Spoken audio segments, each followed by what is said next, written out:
Metro তো হলো, এবার গঙ্গার নিচ দিয়ে যাবে ট্রাক বাস ট্যাক্সি, সলতে পাকানো শুরু। হ্যাঁ, ঠিকই শুনছেন। নমস্কার, আপনারা দেখছেন দেশ বিদেশে প্রতিদিন, সঙ্গে আমি সেতু। সূত্রের খবর, শালকিয়া থেকে কলকাতা বন্দর পর্যন্ত এই সুড়ঙ্গ হবে, যেখান থেকে মূলত ভারী পণ্যবাহী গাড়িগুলিকে পার করানো হবে বলে খবর। কিভাবে, কোন প্রক্রিয়া, কোন ছকে তৈরি হবে এই টানেল, তার কাজও ইতিমধ্যে শুরু হয়েছে বলে খবর। দেশের মধ্যে প্রথম জলের নিচ দিয়ে ছুটছে মেট্রো, তাও আবার কলকাতাতে। কিছুদিন আগেই মহাসমারোহে চালু হয়ে গিয়েছে ইস্ট ওয়েস্ট মেট্রো। তবে এবার শুধু মেট্রো নয়, চলবে অন্যান্য যানবাহনও। শুনতে অবাক লাগলেও সেই কাজের সলতে পাকানো ইতিমধ্যেই শুরু হয়ে গিয়েছে বলে জানা যাচ্ছে। সোজা কথায়, কলকাতার রাস্তায় যানবাহনের চাপ কমাতে এবার গঙ্গার নিচে বিকল্প পথ খোঁজা হচ্ছে। বিশালাকার টানেল তৈরি করতে চাইছে সরকার। সূত্রের খবর, এই কাজের জন্য ইতিমধ্যে রাজ্যের পরিবহন দপ্তর, কলকাতার পৌরসভা, কলকাতা পুলিশের সহযোগিতা চাইছে কেন্দ্র।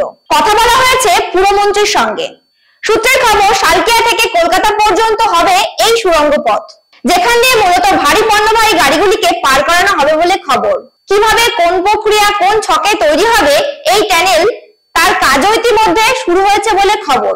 সূত্রের খবর, 2030 সালের মধ্যেই কাজ শেষের লক্ষ্যমাত্রা নেওয়া হয়েছে। আর মাত্র বছর পাঁচেকের মধ্যে হাওড়া ও কলকাতার বড় অংশে ট্রাফিকের চাপ অনেকটাই কমে যাবে বলে মনে করা হচ্ছে। সাঁতরাগাছি হুগলি ব্রিজ হয়ে ট্রাফিকের চাপ সামলে কলকাতা ঢুকতে যেখানে 1 থেকে 1.5 ঘন্টার বেশি সময় লেগে যায়, তা এবার কমে 15 থেকে 20 মিনিটে দাঁড়াবে বলে মনে করা হচ্ছে। চাপ কমবে দিল্লি রোড থেকে শুরু করে ডানকুনি কলকাতাগামী রাস্তাতেও। ওয়াকিবহাল মহলের ধারণা, বড় পণ্যবাহী গাড়িগুলিকে টানেলে পাঠিয়ে দেওয়া হলে সেক্ষেত্রে খিদিরপুর ধর্মতলা সংলগ্ন এলাকায় সাধারণ ট্রাফিকের চাপ এখন থেকে কার্যত অর্ধেক হয়ে যেতে পারে। গতি বাড়বে গাড়ির।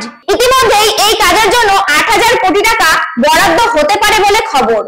রাস্তার কাজ চলবে শ্যামাপ্রসাদ মুখার্জি পোর্ট ট্রাস্টের তরফে। প্রসঙ্গত, কিছুদিন আগেই বাণিজ্য নগরী মুম্বাইতে সমুদ্রের তলে তৈরি হয়েছে এই ধরনের টানেল।